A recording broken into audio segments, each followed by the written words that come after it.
Hey, what's happening? This is your boy, the Phessah Baham, coming at you with another Standard Diary. Actually, I want to kind of touch on something of a social matter uh, rather than musical or something of perspective. It's just kind of an observation that I've made. Um,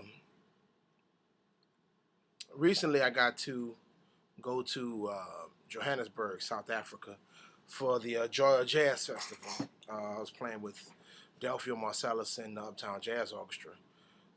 Very exhilarating experience because I got to see. Not only did I get to see some of my favorite artists, like Richard Bona, Diane Reeves, Gregory Porter, Christian Scott, a number of different other. Billy Ocean. Get to see Billy Ocean. How many times you going to see Billy Ocean? So I love that, but more importantly, I love the a number of the tours that I went on because I'm not the type of person. I'm like, man, look, I don't want to go see the touristy parts and this that. No, bring me to the hood, bring me to the crust of life, and I wanted to go to the crust of life in Johannesburg. And so I got to see a number of different things. I got to go to it was a village. I mean, it was still this village. It was still kind of a touristy sort of setup, but uh, you know, it was filled with history and culture because it was teaching us about the five uh, tribes of South Africa, five African tribes that inhabited South Africa. Um, and still inhabit, South Africa to this day. Also got a chance to go to Soweto, the heart of the revolution against apartheid. It was kind of touching for me because it gave me some perspective as to why some things in America are the way they are. I'm gonna get to that in a second. Um, I was able to go to the Mandela House. I was able to go to the Apartheid Museum. I was able to go to the Hector. It's gonna come to me. Uh, I forgot his last name. His name of the cat Hector. Some is gonna come to me. Peterson. Hector Peterson. He was the first casualty of this demonstration that came to the height in the apartheid movement. Is that the first casualty, which I think he was like 12 or something like that, I believe. And one of the things, one of the biggest perspectives I've gotten from that trip uh, was there aren't that many things that are different about Black life in general, uh, especially when it comes to like just literally dark people. Um, One of the things that I noticed is that most of the people there refer to dark people as black, not some type of African or some type of anything like that. No, they're just referred to as black, um, which I think is a real interesting thing. As a compared to what we call ourselves in America, what dark folks call themselves in America. Um, and one of the biggest things that I saw that made some type of logical sense to me was the stark contrast between the fight against apartheid there in South Africa and the civil rights movement here in America. Um, there in South Africa, the African people, the black people, had a certain type of pride. They had an autonomy. It was kind of like the whole thing was, okay, if you want things to be separate, fine, we'll make them separate. But don't come on outside. You know, um, don't you dare. Why? Because if I can't go on your side to shop and partake in functions and the all of that. I don't want to be. We don't want to be there. We're taking our resources to make our situation better. And we're going to be held accountable for everyone. Every parent is going to be accountable for everybody else's child. You know, we're going to be accountable for the education that we receive. We're going to be accountable for all of that. And that's what they did. And it got to the point where, I was as I was in the part of one of the tours, the guy stopped and said, "Let me show you a sign." There was a sign under the canopy that said "non-whites only." And we're sitting there like, wow.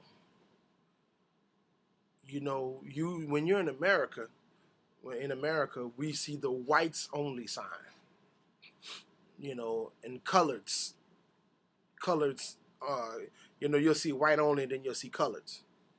You know, that sign, you'll see that stuff. The white water fountain and the colored water fountain. Those type of things. It's kind of like, and in here in America, what it created was the ideal that the white man's water was so much better. That's what that constituted. So the focus, the goal was trying to get a drink from the white man's water fountain, even though we realized that it was the same water supply. It was coming from the same part of the ground. It was coming from the same pipes. It just split. There was no extra filter for the white water fountain. There was nothing of that nature. It was the same thing, but it's just the fact that you created that separation. So you have this underclass of people who have been trained to believe that this is better than this. They tried, the Dutch and the English and the Germans got together and tried to do that into the African people in South Africa, but they couldn't do it. Why? Because the African people had so much of a pride. They already had a history of where they come from. They already had a certain autonomy about themselves. Dare I say it. Even they had sort of a working socialist society. I know that's a bad word in America, socialist.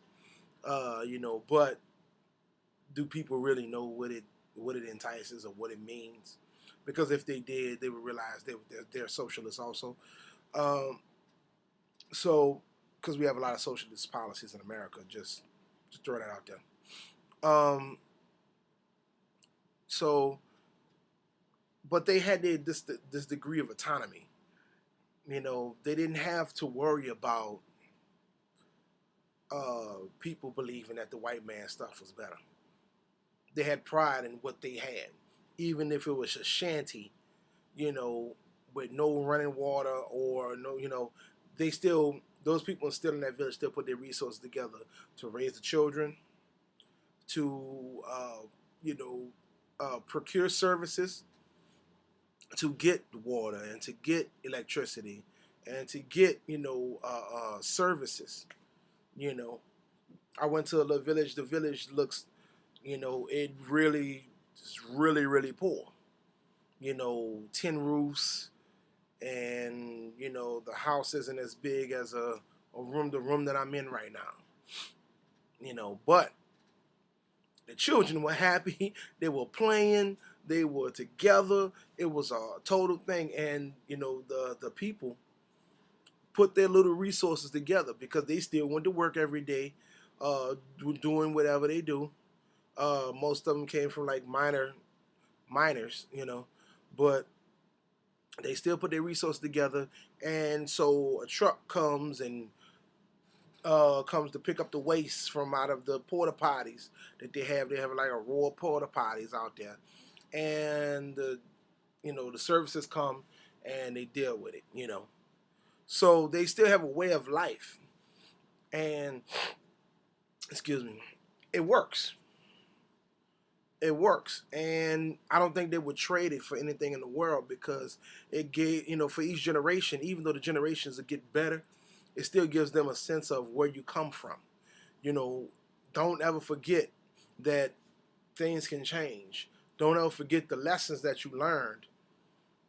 That most people with money and with stature and with wealth don't understand. They will not understand. You know, uh, that's one thing that a lot of people don't realize. I think that's why there's such a resilience. Uh, that's why there's a connection with me, and just like my people in New Orleans, for on a connection, sort of basis. Why? Because you can't tell people in the lower ninth ward that you're just gonna take their land. They're gonna fight you tooth and nail. Why? Because their grandfather built those houses with his bare with bare hands, and the carpenter in that area worked with the electrician in the area, and who worked with the brick mason in the area to create that house. And the guy who works for the window company to do those windows. So it's like this is a community that was built by the community. you know, socialist principles. Dare I say it again? You know, um, So it's like that's one idea about it. It's like they had such a pride, and I think the main reason why is because they know where they came from. They know their history. They know the history of the Europeans coming in and doing what they do. They know the effects of teaching your children this way and teaching your children that way. They know all of this. This it's not foreign to them. You know, if you don't raise your child with these very principles and teach them these lessons, they won't. First of all, they won't teach their kids those very same lessons. But more importantly, they won't go out into the world and do something that's socially destructive. One thing that's one of the biggest problems that we have in America. You know, our grandparents and even great grandparents, had something instilled in them that have been passed on orally. And that told them, in order for you to become successful, you will need this one and that one and this one and that one. You know, and they all put their resources together, and they all created their own neighborhoods with their own things, and they were all able to pay their mortgages, month in, month out, you know, just so that their children can have a better life than what they had. And they tried to instill in their children, that this does not come without great sacrifice. They sacrificed their lives just for you to have a better life. You know, so it's like somewhere along the line we got crossed, and I, like a lot of the people, I believe that it started with desegregation, because once everything got desegregated, there was no reason for black people to live in black neighborhoods. They took the necessity, and they had still instilled pride. They had pride in that necessity. It's like, I can't go get a house over there by, over there in the hills. So I'm gonna make the valley the best place to live. And what made it the best place to live was because everybody was living in the valley. So therefore, the parties went on in the valley. The the commerce went on in the valley. All of that stuff went on in the valley. And the people up on the hill are looking like, oh, wait, what is it about that? What is it about the valley that makes my kid want to go to the valley to go and have fun? Instead of being up here. You got everything up here. What is that you don't have? It's the people. You know, it's the very thing that hip hop was. Hip hop was the thing that brought the communities together. Remember the band programs are being dismantled in New York at the time, and all that stuff. And so now you have, these block parties, and everybody's getting together, and there's still social interaction. There's still this, that, the other, and there's still a kind of a social culture that has been passed down, and they didn't even have to just like organize it and this type of thing. No, it just came about. So it's like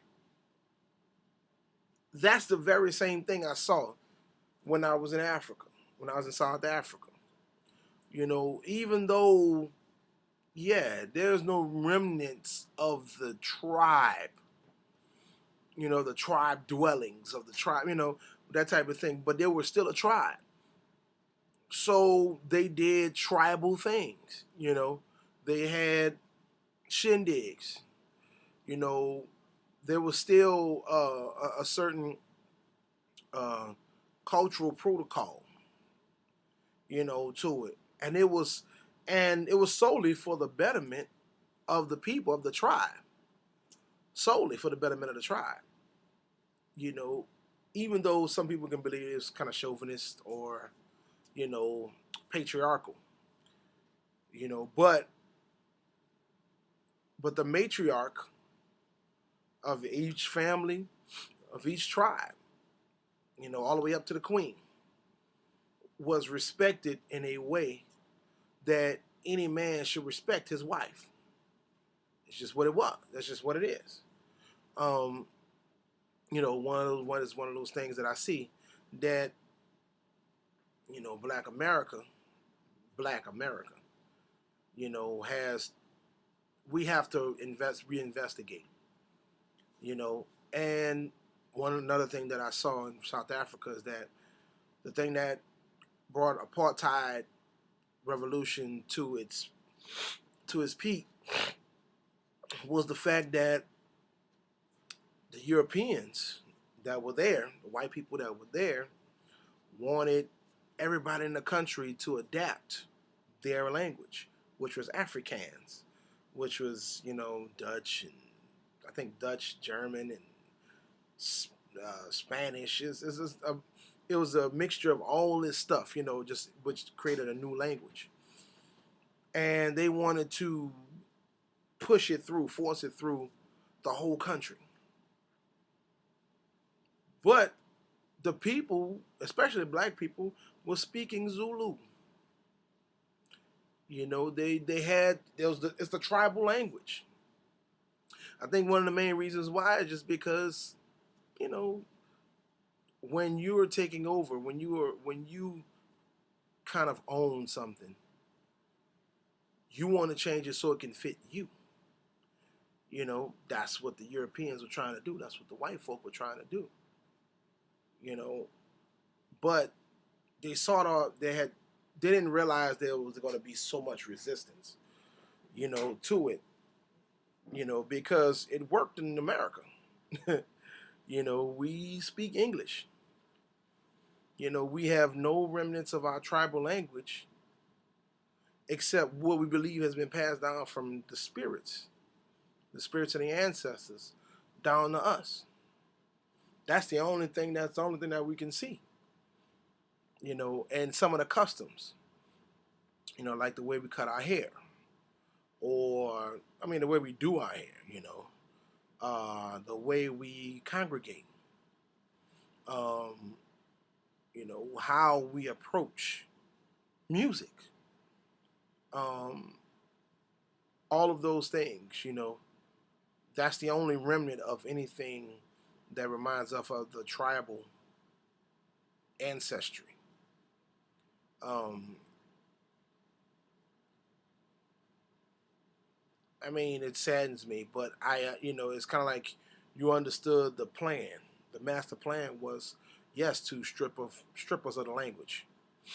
So it's only you come to expect the fact that they're going to change our language, and now our language is English. So I speak nothing else but English. But and I see why there are no classes that teach me Zulu, how to speak Zulu, or any of the other African languages. The closest that I come to an African language is Arabic. So, and they don't teach those in school. So I noticed that there are just a bunch of things, that type of stuff, and it brought me to this thing that I want to point out too. I consider myself black. I've always have. I've never considered myself an African American. I never considered myself Afro American or Negro or anything of that nature. Why? Is because one, it's such a disrespect to Africans who've come over to America, and another thing I believe is that you it has been generalized to a whole continent. To say African American, you've generalized where I come from to a whole continent.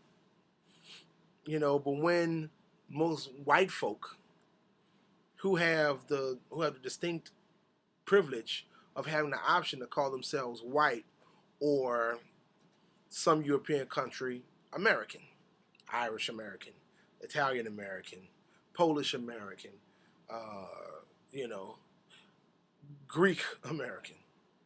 You know, there are a number of them. A number of people. When they're discussing their heritage, that's where they're from. I am Swedish American, or I am, some type of European American. You know, but I have to subject myself to the generalization of being African American. I have to subject myself to a whole continent. You don't believe that, I don't get enough respect to even find out what tribe I'm from. Well, from what country I'm from. I might be from. You know, or even the tribe. You know what I mean? If I come in and say I'm Zulu American, oh, there's gonna be some heads turning or whatever. But I don't even know if I'm Zulu. You know what I'm saying? I don't even know Zulu or Petty or what have you. I don't know what I am. You know, so just to subject me to a generalization of African American, that's I think is egregiously misguided. One, but most importantly, I think it serves as disrespect to Africans who come here. And we don't give them enough respect to say they're Nigerian American, Zimbabwean American, South African American, Egypt American, or anything of that nature. You know, and so the only term that can describe the whole diaspora, as the European Americans have done, is calling myself black. You know, that's one of the reasons. The other reason why I just consider myself black is because it has the same powerful connotations as it is to call white. You know, whether you were Irish, Polish, English, or what have you, American. You know, especially during Jim Crow, civil rights, or whatever, where the white only fountain was, you can drink from. Where the white entrance was, you can go through that white entrance. Why? Because you were still white. And black people would always kind of just shoot. Well, I ain't gonna say black people. I would say African Americans. The African Americans or the Negroes. Or what have you. The Negroes. The Negroes who I define Negro as being the one that person who has totally disregarded anything that has any connection to African culture, to any type of African culture. You know, doesn't matter. You just totally taking the slave masters culture, straight up. Which includes religion. But that's another. I'm gonna do that on another video because I don't want to get into that yet because I know I'll ruffle feathers with that one. So it's like, yeah, the Negro. Now you can't even say Negro. So Negroes will walk around when you're talking about white. They couldn't say it, even though they were considering you colored white people. It's whispering white people, or referring to it, you would get real. What's the word? You'll get real confident. When you're talking amongst your peer group, and you say white people. You know, huh? you know. But when those white people are around us, white people, you know, I believe the same connotation is for black, because there was a certain power, when you try to say it. That's why people have to whisper it, because it's just a degree of respect that other people have for you. You know, think about how many white people around you can't say black. They can't say it. They can say African American. It's real easy for them, because it gives them, carte blanche, generalization. But when I'm telling you I'm a black man, don't you forget it. Oh, these black guys, black men, he was black. They have to say it in the whisper too. They have to say it with that same sort of connotation. It's whisper. You know why? Because the term black has a connotation of strong, powerful, influential, intelligent. But they have a certain consciousness that will not take shit off of anybody. And even if they raise to their level where, there are some people who believe that that these black people are going to act savagely or going to be savagely. It that they have to play that balance game, or they seek to annihilate the black folk. They don't seek to annihilate the Afro Americans or the African Americans or the Negroes. They don't seem to do that. Why? Because they have control of those people. So they're not afraid of them. It's almost like I hate to say it, but it's almost like a dog. You got a Doberman Pinscher in the backyard. That Doberman Pinscher is full of like honor, and there's something honorable about the Doberman Pinscher because, or a pit bull. They have strong physiques. They're very intelligent. They know they can carry out orders really well. And they know when they see a threat, they know how to defend themselves. All of those things. You know what I mean? It's kind of like, but that's how they look at it. It's like, okay, good dog. That black dude. Who has the intelligence as me, who can do the same things as me. Who can get that house next door to me. I need to make sure that black person doesn't get that house next door to me. Now I give it to that. I let the Negro buy the house next door, but I'm not gonna let that black man buy the house next door. Why? Because I don't like his culture. I don't like his whatchamacallit. I don't like this. I don't like that about him. Why does he have the barbecue? Barbecuing is a part of that tradition, and he subliminally does it. It's not like, okay, I'm going to do this today. No, it's like it's in your soul. That's putting that on the grill and playing some music and having people congregate. For the sake of just to congregate, just to fellowship with each other, without the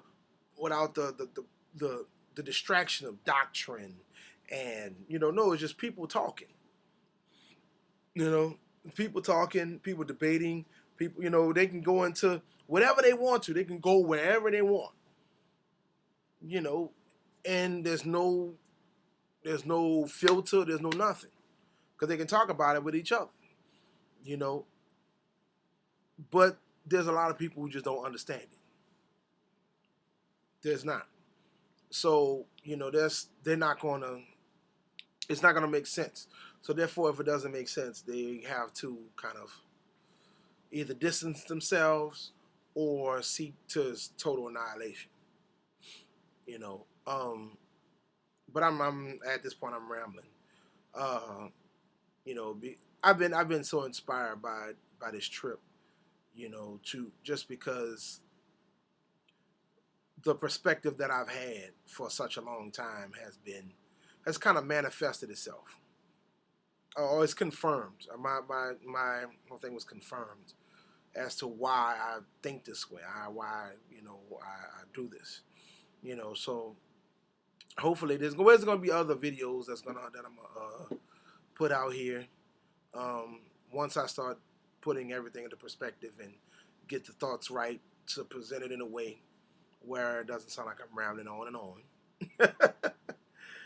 But hopefully, you can get something out of it, out of this video as I've gotten from my trip. And, see you again later.